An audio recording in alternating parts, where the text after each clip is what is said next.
Hello नमस्कार दोस्तों, स्वागत है आपका। आज बहुत सारी बातें होंगी, टाइम निकाला है। और यूपी पुलिस में जो भर्ती चल रही है उसका रिजल्ट आने वाला है और ये फाइनल रिजल्ट होगा। तो जितने भी बच्चे फिजिकल के लिए बुलाए गए थे, 1,40,000 बुलाए गए थे या 1,35,000 बुलाए गए थे या 1,30,000 बुलाए गए थे, एग्जैक्ट फिगर मुझे पता नहीं है। इस भर्ती को मैंने ज़्यादा ऑब्जर्व नहीं किया क्योंकि मैं खुद भी एक कंपटीशन एग्ज़ाम की तैयारी में लगा हुआ हूँ। तो कोई भी फिगर एग्जैक्ट नहीं होगी। और ये वीडियो क्यों बनाई जा रही है, उसका जो मेन उद्देश्य है इस वीडियो का वो ये है कि अब जब रिजल्ट आएगा तो 2 पड़ाव पार करने के बाद कुछ बच्चे बाहर होंगे और फिर मेडिकल होगा और कुछ की नौकरी लग जाएगी और कुछ की कहीं और लग जाएगी। जिनकी नहीं लगेगी उनको उम्मीदें ज़्यादा हो गई हैं इस समय पे। अभी एग्ज़ाम हुआ था तो एग्ज़ाम में 18-19 लाख बच्चे बैठे थे और उसमें से 1.5 लाख या 1.25 लाख या 1,40,000 फिजिकल के लिए बुलाए गए। तो मैं चीज़ों को बिल्कुल वैसे रखता हूँ जैसी चीज़ें हैं। और उस पर क्योंकि अभी आप नई एज में हैं, अभी आप घर पे हैं, अभी आप माँ बाप के संरक्षण में हैं, अभी आपकी चीज़ें बस हो रही हैं, आपको खुद नहीं करनी पड़ रही। तो चीज़ें होने में और खुद करने में थोड़ा सा एंगल चेंज हो जाता है। तो आप उस हिसाब से कमेंट करते हैं कि चीज़ें हो रही हैं और मैं उस हिसाब से बता रहा हूँ कि चीज़ें खुद करनी पड़ रही हैं। एक ना एक दिन जिसका सिलेक्शन होगा और जिसका नहीं होगा वो उस फेज़ से जहाँ चीज़ें हो रही हैं निकल के उस फेज़ में ज़रूर आएगा जहाँ चीज़ें उसको खुद करनी पड़ेगी। कोई पुलिस वाला बन के करेगा, कोई बैंक का क्लर्क बन के करेगा, कोई बैंक में पीओ बन के करेगा, कोई डीएसपी बन के करेगा। 10वीं 11वीं यहाँ तक लगता है कि सारी चीज़ें सेम हैं, जबकि जब एक जन्म होता है ना, चाहे लड़का है लड़की है, जिस दिन पैदा होता है बहुत सारी चीज़ें वहीं से ही एक दूसरा जन्म हुआ है, बहुत सारी चीज़ें उससे इसकी डिफरेंस है, इससे इसकी डिफरेंस है। ये 2 बच्चे पैदा हुए हैं ना, तो जिस दिन ये पैदा हुए हैं बहुत सारी चीज़ें यहाँ पे डिफरेंट हो गई हैं क्योंकि इनके लिए ऑलरेडी एक स्ट्रक्चर मेंटेन हुआ है। किस जाति में पैदा हुआ है, इकोनॉमिक कंडीशन कैसी है, माँ बाप क्या करते हैं, किस जगह पे पैदा हुआ, किस देश में पैदा हुआ है, किस घराने में पैदा हुआ है, ये बहुत सारी चीज़ें यहीं से ही डिफरेंट है। तो अब आगे लाइफ सेम, मतलब अगर 2 जो 60,000 है ना, उन 60,000 में 2 लड़के एक ही कास्ट से, जनरल कैटेगरी में लेके चल रहा हूँ मैं, और एक ही पोस्ट पे लगे हैं, तब भी ये सेम नहीं है। इनकी लाइफ अलग ही स्टाइल से चलेगी, इसकी अलग ही स्टाइल से चलेगी, इसकी अलग ही स्टाइल से चलेगी। तो वीडियो फोकस्ड इसी चीज़ पे रहेगी कि आप इस चीज़ को एक सादा बेस में लेके मत चलना, चाहे जिसका सिलेक्शन हो चाहे जिसका सिलेक्शन ना हो, कि ये 60,000 जो फाइनल सेलेक्ट हुए हैं और जो रह गए हैं, अब ये 60,000 एक अलग वो है, दुनिया है, और ये सारी एक ही तरीके से चलेगी। और ये जो रह गए हैं ये अलग दुनिया है, ये सारी एक तरीके से चलेगी। ये दोनों ही झूठ है। 60,000 में एक एक बंदा और जो रह गया वो भी एक एक बंदा, और जो रिटर्न में रह गया था। तो रिटर्न में जो बैठे थे तो कमेंट एक आया था जिसके बारे में बात कर रहा था कि कमेंट करते हो आप। उसमें कमेंट ये था कि 19 लाख बच्चों ने फॉर्म भरा और उसमें से 1,40,000 सेलेक्ट हुए हैं सर, तो कुछ तो हम में खास होगा। तो ये जो खास वाली चीज़ है ना, जो खास वाली चीज़ महसूस कर रहे हो आप, यही एक दर्द का कारण है कि कभी कभी एक झूठी शान में तैरने लगता है आदमी और वो झूठी शान टूट ना जाए, एक झूठी शान टूट ना जाए, और वो शान है नहीं। उसको मेंटेन करने के लिए आप एक्चुअल चीज़ों से भटक जाते हो, जो कि चीज़ है ही नहीं। एक्चुअल लाइफ में अभी मैं आपको दिखाऊं मैं किस जगह पे बैठा हूं। मतलब ये अंडर कंस्ट्रक्शन कोई साइट है, ये, और यहाँ से मैं अपनी वीडियो रिकॉर्ड कर रहा हूँ। ये ईंट रखी है यहाँ पे, कोई स्टैंड नहीं है, मैंने ईंट रखी है ताकि ये मेरे एंगल में आ जाए, ठीक है। तो मुझे अपनी बात आप तक पहुँचानी है, टॉपिक पे बात करनी है। तो इस चीज़ के लिए ये जगह भी उतनी ही इक्वल है जितनी अगर मैं कहीं 5 स्टार होटल में जाके देखता भाई वीडियो बना रहा हूँ, लोग मुझे देखेंगे। कुछ ऐसी जगह होनी चाहिए कि हाँ परफेक्ट जगह। तो परफेक्ट तो कुछ होता ही नहीं है। परफेक्ट इज कि मैं बोलना क्या चाह रहा हूँ और आप इससे क्या लेंगे, बस ये चीज़ें इतनी मायने रखती हैं। अल्टीमेटली मैं एक कैमरे से बात कर रहा हूँ और ये एक टेक्नोलॉजी का जरिया है कि आप इसे देखेंगे। फ़िलहाल मैं यहाँ पे बैठा हूँ, मेरे सामने एक फ़ोन रखा है, मैं फ़ोन से अपने बात कर रहा हूँ। तो ये है एक्चुअल चीज़। अब मैं इसका लोड लेने लगूँ कि इसको तो 20,000 बंदे देखेंगे, इसको तो 40,000 बंदे देखेंगे, पर्दा होना चाहिए था पीछे, वो है जो झूठी शान है। एक्चुअल में फ़र्क नहीं पड़ता उन चीज़ों से, आपको भी और मुझे भी।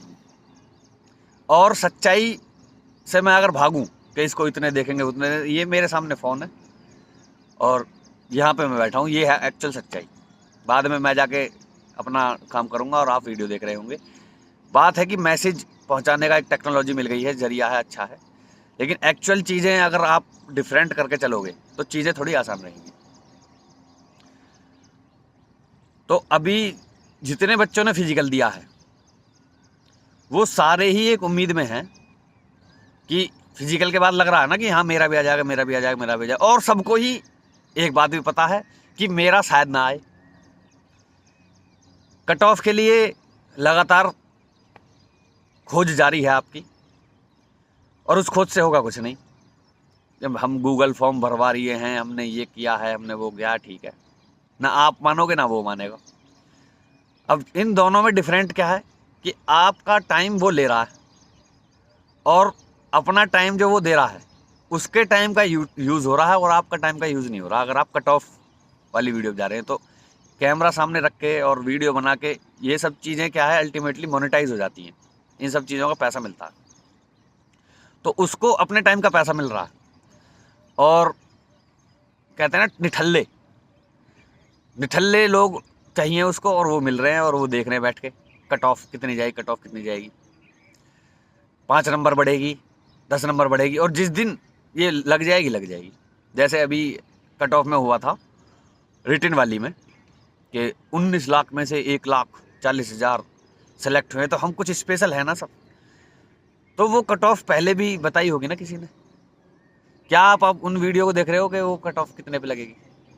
क्या आपको लगता है कि वो वर्थ इट थी, कि वो टाइम जो आपने वेस्ट किया था वो वर्थ इट था कि इतने पे उसने बताई, इतने पे लगनी चाहिए थे, इतने पे था कुछ? वैसे ही ये चीज़ें हो जाएंगी। ये जो कट ऑफ की वीडियो है ना, ये यूजलेस है। जहाँ लग जाती है फिर उसके बाद क्या दूसरी मेरिट आएगी? अब जिनका नंबर नहीं आया वो लगे पड़े, क्या दूसरी मेरिट आएगी? दूसरी मेरिट नहीं आएगी। अब 1,40,000 में से रह जाएगा सिलेक्शन, फिर वो देखेंगे क्या दूसरी मेरिट आएगी? नहीं आएगी, उनके लिए भी नहीं आएगी। 60,000 जो फाइनल हो जाएंगे वो सेलिब्रेशन में पागल हो जाएंगे, और जिनका नहीं हुआ है वो 7 दिन तक गायब हो जाएंगे। उनको कोई कुछ खाने के लिए बोल रहा है वो खा नहीं रहे, उनको कोई कुछ पीने के लिए बोल रहा है वो पी नहीं रहे, उनको कोई कपड़े दिलाने के लिए बोल रहा है वो कपड़े देने नहीं जा रहे, उनको कोई घूमने के लिए नहीं बोल रहा, वो बस अपने हिसाब से चल रहे हैं। बस 7 दिन तक वो रोबोटिक कंडीशन में है, 7 दिन में वो रिपेयर होंगे। अब इसमें ये वीडियो क्यों बनाई जा रही है? उस 7 दिन में पंखा दिखता है, वो पंखा, और उधर वो साड़ी दिखती है या तौलिया या कुछ ऐसे रस्सी वगैरह, पंखा रस्सी, पंखा रस्सी। मतलब समाधान क्या दिख रहा है? नंबर नहीं आया, अब चलो मरते हैं। कोई नदी के पुल पे जाके खड़ा हो जाएगा, उसे अब कोई समझा रहे हैं, उसे समझ नहीं आ रहा उसे, इसलिए ये वीडियो पहले बना रहा हूँ मैं। वो नदी के पुल पे खड़ा है, वो देख रहा है पानी को बहता हुआ। ये जल है, ये मैं हूं, और हम दोनों चलो एक होते हैं। मैं कहीं खो जाऊंगा, मुझसे नहीं हो रहा। मतलब ये जो किया था, ये इतना आसान नहीं था ये पढ़ना कि फलाना अधिनियम कब लगा और पर्यावरण संरक्षण अधिनियम कब हुआ, सूर्य किस दिशा से निकलता है। वो सोनू उत्तर दिशा में 5 किलोमीटर चल के फिर अपने बाएं मुड़ा, फिर 3 किलोमीटर चला, अब वो किस दिशा में है। डब्लू 23 नंबर पर आता है। डब्लू का अपोजिट क्या है, जी का अपोजिट क्या है। और अगर घड़ी में 9:05 हुए हैं तो दोनों सुइयों के बीच में।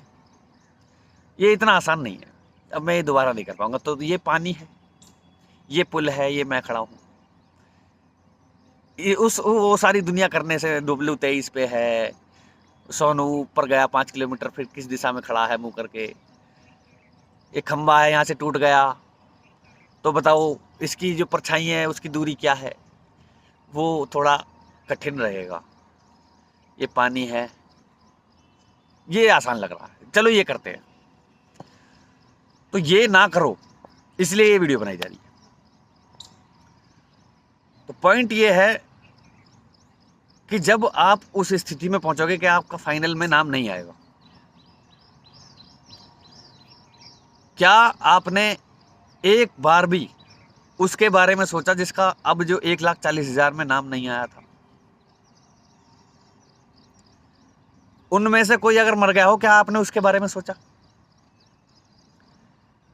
तो मेरे दोस्त, उनमें से कोई मर गया हो या उनका नंबर नहीं आया हो, 1 या 2 मर जाते हैं, ठीक है। पॉइंट ये है, अभी भी वो एक दुनिया है जो जी रही है। तो ये तो जरिया है नहीं। 1,40,000 में सर नाम आया है तो हम कुछ तो हम में खास होगा। ठीक है, तुम खास वाले में आ गए, वो बिना खास के हैं लेकिन स्टिल दे आर अलाइव, वो जी रहे हैं और वो आगे बढ़ रहे हैं। खास उनमें ये है कि वो स्टिल जिंदे हैं और आगे बढ़ रहे हैं, और तुम इधर बढ़ रहे हो। इस दुनिया में कितने रास्ते हैं? क्या सारी दुनिया एक ही रास्ते पे चल रही है? तो ये इस रास्ते पे चल रहा है, तुम इस रास्ते पे चल रहे हो। अब यहाँ से 2 रास्ते फटेंगे, वो रास्ता बनेगा 60,000 का, फिर जो रह जाएगा। अब जो रह गए हैं, क्या जो सेलेक्ट हो जाएंगे उनमें से कोई भी आपके बारे में सोचेगा? क्या आप इस समय पे अपने अलावा किसी और के बारे में सोच रहे हो? क्या आपको ये टेंशन है कि यार वो है सुरेंद्र, उसका नंबर ना आया तो दिक्कत हो जाएगी, यार सुरेंद्र का नंबर ना? नहीं, सिर्फ और सिर्फ अपने बारे में सोच रहे हैं। अब जिसका नंबर आ जाएगा वो फंस जाएंगे। वो फंस किस में जाएंगे? झूठी शान में। अब वो ये सोच रहे हैं कि मैं ऐसे करूंगा तो वो क्या सोचेगा, मैं वैसे करूंगा तो ये क्या सोचेगा। एक्चुअल में everybody is occupied with his own tensions. उसका जो माइंड है ना, उसका खुद की एक उलझन में लगा हुआ है, दूसरे के लिए किसी के पास टाइम नहीं है। होता है ना कि शादी में 15 दिन पहले से कुत्ता बना पड़ा है, कोट वाले के कोट देख लिए, जूता वाले के जूता देख लिए, पैंट वाले के पैंट देख ली, पैंट वाले की 20 दुकानों पे पैंट देख ली, लेकिन ड्रेस समझ में नहीं आ रही। अंततः कुछ ना कुछ पहन के चले गए। क्यों? इतनी टेंशन में थे कि मैं अलग कुछ दिखना चाहिए। फिर गाड़ी, मेरी गाड़ी कुछ अलग दिखनी चाहिए। एक एक चीज पे पूरा टाइम देते हैं, और वहां जाके क्या कर रहे हैं? अपने आप को देख रहे हैं। दूसरा वाला जो पिछले 15 दिन से धक्के खा गया, इस शोरूम पे गया, उस शोरूम पे गया, वो अपने आप को देख रहा। तो वो मुझे नहीं देख रहा, मैं उसे नहीं देख रहा। एक ग्रुप फोटो हुआ है, ग्रुप फोटो में मैंने जूम करके देखा कि मैं कैसा लग रहा हूं। तो ये बाकी धक्के खा रहे थे कि मैं इनको देखूं। अल्टीमेटली फिर भी मैं अपने आप को देख रहा हूं और बाकी अपने आप को देख रहे हैं। और हम धक्के क्यों खा रहे हैं? कि और लोग देखेंगे मेरे जूते कैसे हैं, मेरा कोट कैसा है। ये झूठ है। तो ये झूठ में हमारी ज़िंदगी चलती रहती है। और सत्य ये है कि जो लग जाएंगे, हमने अपने हाथों से महिला कांस्टेबल को फांसी के फंदे से उतारा, हमने देखा एक दीदी आती थी, बहुत सीधी सज्जन, आती अपना काम करती चली जाती। शादी हुई और शादी के 2 महीने बाद स्टेशन पे पटरी के सामने कूद गई। नौकरी को 7-8 साल हो लिए थे, उसके बाद पटरी पे कूद गई और वो दीदी अब नहीं है इस दुनिया में। हमने अपने ट्रेनिंग में जो लड़के थे उसमें जो सबसे मस्त लड़का था, उसकी खबर सुनी कि कचहरी में बैठा था और अपनी राइफल से खुद को गोली मार दी। तो ये सिलेक्शन के बाद की ज़िंदगी है। सिलेक्शन से बाद की ज़िंदगी ये है कि वो झूठ से सच में आ नहीं पा रहा, झूठ को मेंटेन कर नहीं पा रहा। तो वही है ना, चलो आसान रास्ता चुनते हैं। तो मौत तो बदनाम है दोस्तों, दर्द तो ज़िंदगी देती है, जीना ज़्यादा मुश्किल है। अब कुछ बिलीव्स बने हुए हैं, वो बिलीव्स भी तो टूटते हैं ना, तो बड़ा दर्द होता है। समाज निर्णय करता है ऐसा आपको लगता है, जबकि समाज अपने काम में व्यस्त है। आप अपना निर्णय खुद लेके उसे समाज पे थोप देते हैं, ये बाद में जाके पता लगेगा। भाई वो भी ठालिए, उसे भी काम चाहिए, वो बस बोल के निकल गया। आपको लग रहा है वो आपके बारे में सोच रहा ना, बस वो बोल के निकल गया। आपको लग रहा है ये समाज ना, बस बोला और निकल गया, वो भूल गया। लेकिन आपको याद है उसने क्या बोला। आपको अपना जजमेंट खुद निकालना है और उसको थोपना है कि वो उसने ऐसा बोला, उसने ऐसा बोला, उसने ऐसा निर्धारित करा। अब 20-20 साल बाद जब मेरा नंबर ना आया उसने मुझे ऐसे कही, 20 साल बाद आपके याद है उसे। साला तुमने कही नहीं है ऐसे, बताओ तुम। उसे याद ही नहीं है ना यार, मेहनत ना की, क्योंकि उसको अपनी लाइफ जीने लगा था। आप वहीं अटके हुए। आपको याद है उसने क्या कहा आपके बारे में, उसे याद नहीं है और एक्चुअल में याद नहीं है। आपको ऐसा लगा ये साला ड्रामे कर रहा, साले ने खुद ने कही और अब नाट रहा। वो अपनी लाइफ में चला गया भाई, तुम नहीं जा पाए अपनी लाइफ में, तुम अटक गए। ये समाज नहीं है। कौन है समाज? मैं भी तो छेड़ देता हूँ किसी को, छेड़ा और निकल लिया। मैं अपनी लाइफ जी रहा हूँ, उसको ऐसा लग रहा है जैसे मैं उसे ही देख रहा हूँ। नहीं देख रहा भाई, मैं अपनी लाइफ जी रहा हूँ। ऐसी कोई मुझे छोड़ के निकल लिया, उसे मैं देख रहा हूँ, ये मुझे ही देख रहा, नहीं देख रहा। तो बिलीफ ये है कि 6ठी क्लास, 7वीं क्लास, 8वीं क्लास जिसके नंबर आए हैं वो फर्स्ट आया है। चाहे वो लड़का है चाहे लड़की है, एक समान है। चाहे वो स्वर्ण है, चाहे ओबीसी है, चाहे ईडब्ल्यूएस है, चाहे एससी एसटी है, एक समान है। फर्स्ट जिसके नंबर हैं या जिसके सबसे ज़्यादा नंबर हैं 90 92, वो फर्स्ट। जिसके थोड़े से कम है सेकंड, जिसके थोड़े से उससे कम है थर्ड। अब 12वीं क्लास तक यही चला, ये सिखाया गवर्नमेंट ऑफ इंडिया का सो कॉल्ड एजुकेशन सिस्टम। आपको एक पढ़ाया जा रहा है, ये बेस तैयार हो गया आपका स्ट्रॉन्ग, कि जिसके ज़्यादा नंबर है वो फर्स्ट।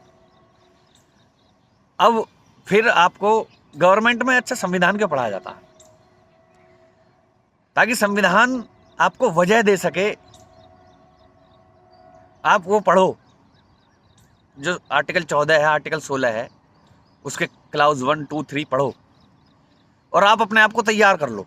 क्योंकि आपके अंदर जो वो बना हुआ है ना कि ये वाला फर्स्ट डिवीजन, ये होशियार, अब आपको ये संविधान पढ़ना है।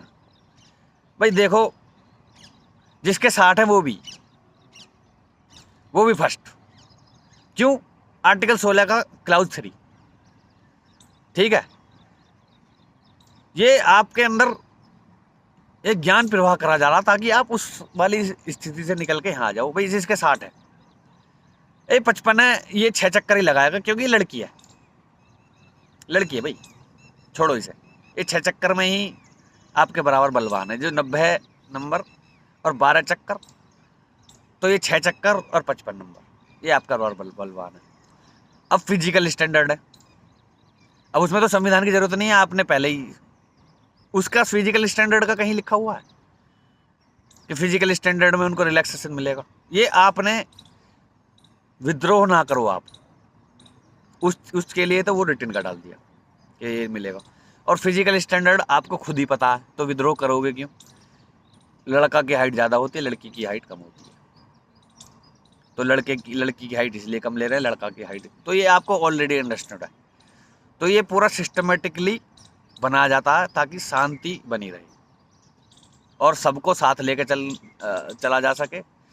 और फिर उद्देश्य तो ये है कि सबको साथ लेके चला जा सके, और उस उद्देश्य को कन्वर्ट किस चीज़ में कर रहे हैं हम लोग।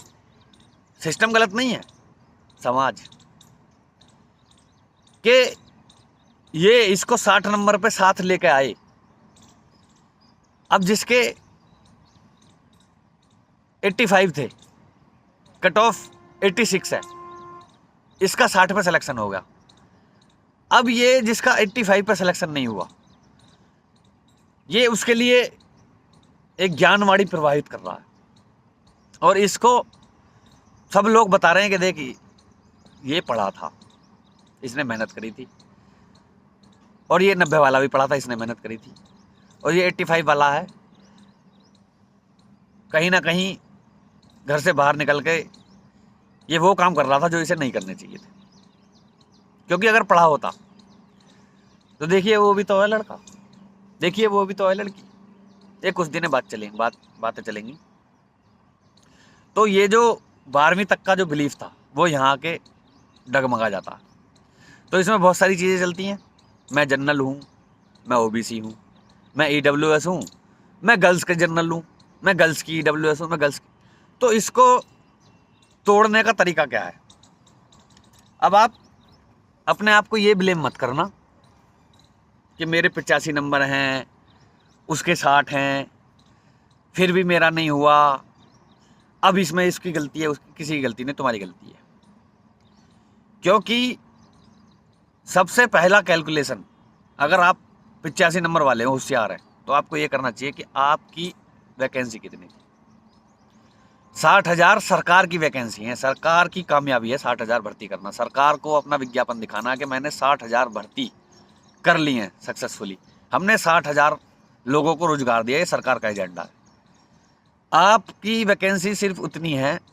अगर आप ओबीसी में हैं तो जनरल प्लस ओबीसी प्लस आप लड़का हैं तो जनरल प्लस ओबीसी की लड़का वाली कितनी वैकेंसी है, फॉर एग्जाम्पल वो 15,000 है, तो आपको ये मान लेना है कि 15,000 की सीट पे मुझे फाइट करना है, और ये सीट इतने नंबर पे से ऊपर आएगी, अदरवाइज नहीं आएगी। जहाँ भी कट ऑफ लगेगी, कट ऑफ का भी तो ये सीन है ना कि मतलब 300 नंबर का पेपर है, आपके 195 है, जब तक कट ऑफ नहीं लगी तो आपको पता नहीं है।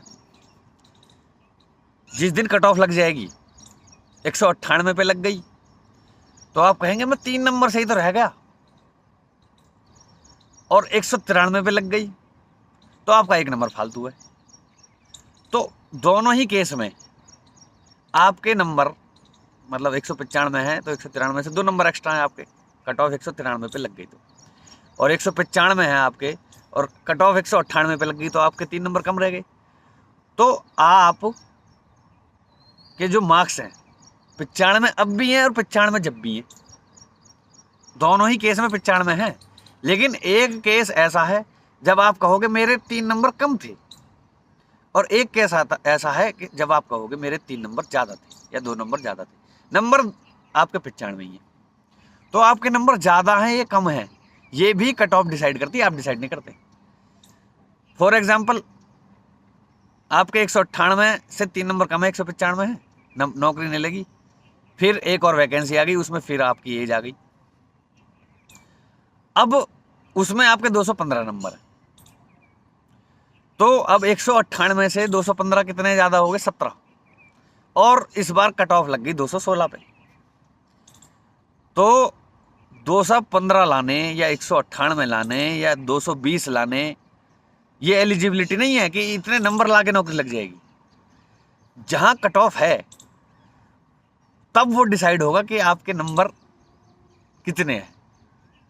समझ रहे हो मैं क्या कहना चाह रहा हूँ? और नहीं समझे तो फिर समझने की कोशिश मत करो। तो पॉइंट ये है, मैं तुम्हें ये समझाने की कोशिश कर रहा हूँ भाई, एक रास्ते पे ये दुनिया नहीं चलती है। पहली चीज, कोई रास्ता मुश्किल नहीं है, कोई रास्ता आसान नहीं है।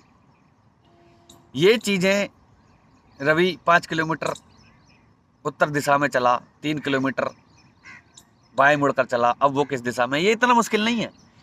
लेकिन इसी को बार बार पढ़ना पड़े, है कुछ आसान है ना चीजें, लेकिन बार बार इसी को पढ़ना पड़े, जिसका नंबर नहीं आया फिर उसे यही पढ़ना, फिर नहीं आया फिर यही पढ़ना, फिर नहीं आया फिर यही पढ़ना, फिर, तो ये चीज़ें इतनी आसान भी नहीं है। तो चीज़ें कैसे आसान होती है, कैसे मुश्किल हो जाती हैं, ये समय पर डिपेंड करता है। ये समय ही डिसाइड करता है कि चीज़ें आपको कैसी दिखेंगी।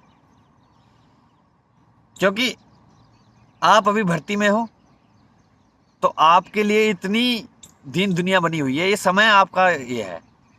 एक जो 55 साल का सब इंस्पेक्टर है, जो सिपाही से कभी लगा था और इस समय 55 साल की उम्र में है और वो सब इंस्पेक्टर बना है, पहले हेड कांस्टेबल बना, सब इंस्पेक्टर बना, उसे बस पता है कि कोई भर्ती चल रही है, उसको इतना कनेक्शन नहीं है। तो समय डिसाइड करता है कि कौन सी चीज़ कितनी इंपॉर्टेंस की है। उस समय पे उस चीज़ को महत्व दिया जाता। पॉइंट ये है कि उस समय पे उस चीज़ को अपनी ज़िंदगी नहीं जी जाती। हम छठी क्लास में जब थे, छठी क्लास में जब हमें मैथ का काम नहीं हुआ था, हमारे मैथ के टीचर हमें बजाते थे। अब आगे लगता है अबे यार इतना टेंशन थी, हमें तो याद भी नहीं है छठी क्लास में हम कहाँ बैठते थे, हमारा दोस्त सारे कौन थे, उनके सारे नाम क्या थे, बुक क्या थी, कौन टीचर थे वो जो बचाते थे, याद नहीं है। अरे यार इतनी टेंशन लेते थे भाई। उस समय पे उस चीज को उतनी महत्व देना जरूरी था। ऐसा नहीं है कि वो वर्थलेस थी, जरूरी था। इस समय पे आप भर्ती में हो, आपको इस समय पे इसको महत्व देना जरूरी है, महत्व देना जरूरी है। अपनी जिंदगी देना, अपना सुकून देना, अपनी ऐसी तैसी कराना वो जरूरी नहीं है।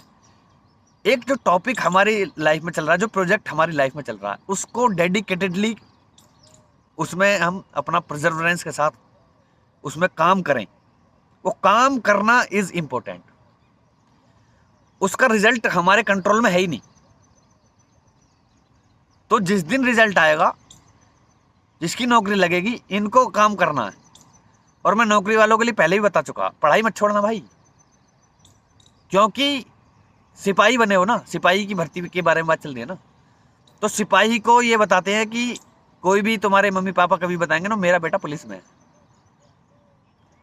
और सिपाही के अलावा पुलिस में कुछ भी लगे, सब इंस्पेक्टर लगे, डीएसपी लगे, एसपी लगे, वो ऐसे नहीं बताएंगे कि मेरा बेटा पुलिस में है। वो ऐसे बताएंगे मेरा बेटा सब इंस्पेक्टर है यूपी पुलिस में, मेरा बेटा डीएसपी है यूपी पुलिस में। आपके पापा बता ही नहीं पाएंगे कि मेरा बेटा सिपाही है यूपी पुलिस में। तो एकमात्र पुलिस आपको ही बताया जाएगा, क्योंकि आपकी पोस्ट ही नहीं है। समझ रहे हो? पोस्ट नहीं है आपकी, बस एक नौकरी मिल रही है। तो आप पढ़ाई मत छोड़ना। तो आपका कर्म एक अलग तरीके से जारी रहेगा, और जिसकी नहीं लगी उसका कर्म एक अलग तरीके से जारी रहेगा। तो पॉइंट ये है, उस दिन से, अभी आप सारे एक हो, मैं तो ये करूं अभी से डिसाइड करो, आप भी पढ़ाई लगातार जारी रखो, और आप भी पढ़ाई लगातार जारी रखो। अभी तो पता ही नहीं है कौन सेलेक्ट होगा कौन नहीं, पढ़ाई लगातार जारी रखो। तो working towards any project with full integration, आपका पूरा ध्यान लगा के आप उस काम को लगा कर रहे हो, ये चीज इंपॉर्टेंट है। पूरा ध्यान लगा के आप अपने जर्नी में चल रहे हो, ये चीज इंपॉर्टेंट है।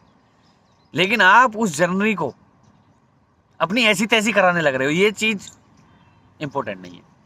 तो छठी क्लास बहुत ही महत्वपूर्ण थी, ऐसा कहना गलत है कि नहीं थी। 10वीं क्लास में अब तो कोई पूछ ही नहीं रहा, थी, पूछ रहा है, उसी का कहीं ना कहीं कनेक्शन आ रहा है निकल के, जो ये तैयारियां हो पा रही हैं। बोल देते हैं ना कि इधर ये 2 है, उधर पहुंच के ये मल्टीप्लिकेशन, इधर डिवाइड में तो मल्टीप्लाई में चला जाएगा। ये उसी क्लास की बेस बन के आ रहा, जो आपको डायरेक्ट समझ में आ जाएगा। रेक्टेंगल आपके दिमाग में तुरंत बन जाता है, ये रेक्टेंगल है, ये उन्हीं क्लासों का देन है। तो ये लाइफ पीछे से कनेक्ट होती आ रही है। नथिंग वाज यूजलेस, सब कुछ इंपॉर्टेंट था, पर रिजल्ट ये निर्धारित नहीं करेगा कि इंपॉर्टेंट था या नहीं था।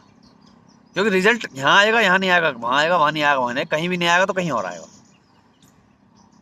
रास्ता हर जगह है, ये पूरी पृथ्वी है, और किधर भी आपको चल सकते हैं। हर्डल्स आएंगी, दीवार आएगी, कूद जाओ, या देखो कि दीवार किस तरफ नहीं है उस तरफ रास्ता है, या दीवार को मैं कूदने के लिए क्या करूं। Put your efforts all the time. तो आप सभी बहुत ही इम्पोर्टेंट हैं। एक कट ऑफ आपको डिवाइड करेगी, डिवाइड होंगे भी आप, क्योंकि हम लोग नालायक तो होते ही हैं। हम कोई कितना ही कुछ बोल ले, चलना तो उस हिसाब से है समाज से।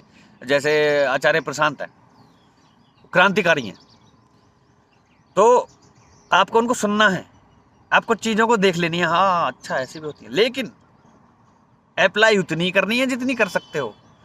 आप क्रांतिकारी बन के रहना आपको समाज में, आचार्य प्रशांत नहीं आएंगे आपको बचाने। तो चीज़ों को जान लेना एक चीज़ है, और फिर अप्लाई कितना करना है वो दूसरी चीज़ है, अपने हिसाब से अप्लाई करना है। तो मैंने समझा दिया, आपको समझ जाना है, जितना समझ में आया उतना रख लेना। और इस दुनिया में बहुत, ये पूरी दुनिया आपको देखनी है कि ये बन कैसे रही है। सिपाही नहीं बना रहे, बहुत सारे काम हैं जो बहुत सारे आदमियों द्वारा हो रहे हैं, उनमें से एक काम सिपाही का भी है। उनमें से एक काम, सिपाही बनने के बाद भी बहुत सारे ऐसे काम हैं जिनमें से कुछ सिपाही उन कामों को करने लग जाएंगे, बहुत से इसी में हो जाएंगे, बस यही है। तो लाइफ तो अनलिमिटेड है, तो लिमिट्स डिसाइड नहीं करनी है। अनलिमिटेड जो लग जाए उसके लिए भी अनलिमिटेड है, जो नहीं लगा उसके लिए भी अनलिमिटेड है। जो नहीं लगा उसके लिए तो सब कुछ खुला हुआ है, वो पता नहीं क्या करते हो, वो ब्लास्ट है, वो ज्वालामुखी है। जो लग गया उसका तो वो सेल ऑफ हो गया। आप समझ रहे हो ये कैसा सिस्टम है।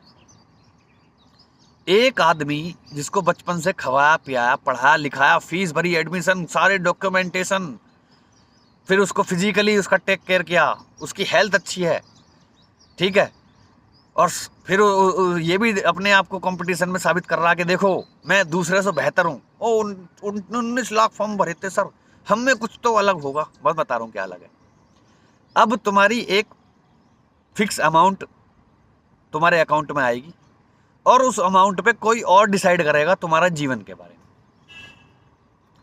कब घर जाना है, कब कहाँ कितने समय तक रहना है, कि कैसी खाना खाना है, कैसे जीना है, किस गाड़ी में जाना है, कहाँ जाना है, इसका आपको पैसा मिलेगा।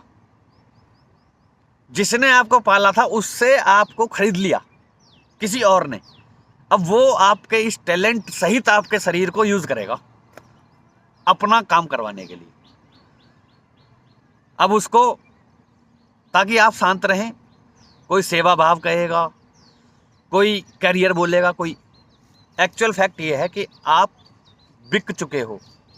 आपका एक पर्टिकुलर रेट है, उस रेट का आपको भुगतान किया जा रहा है, और फिर आपसे आपको अपने तरीके से वो इस्तेमाल कर रहे हैं, और आप इस्तेमाल होते जा रहे हो, और इसको आप सक्सेस बोल रहे हो कि मैं कामयाब हो गया। और जो अभी अपनी लाइफ में है वो आपकी वाली कैटेगरी में नहीं आए, वो सोच रहे हैं कि हम फेल हो गए। सच तो ये है ना। तो जिसका नंबर नहीं आया वो भाई मालिक बन सकता है, वो अपनी लाइफ खुद डिसाइड कर सकता है, वो कुछ भी बन सकता है, उसके लिए पूरा आसमान खुला पड़ा। और जो सेलेक्ट हो गया उसका निर्धारित हो गया भाई तुझे ये करना।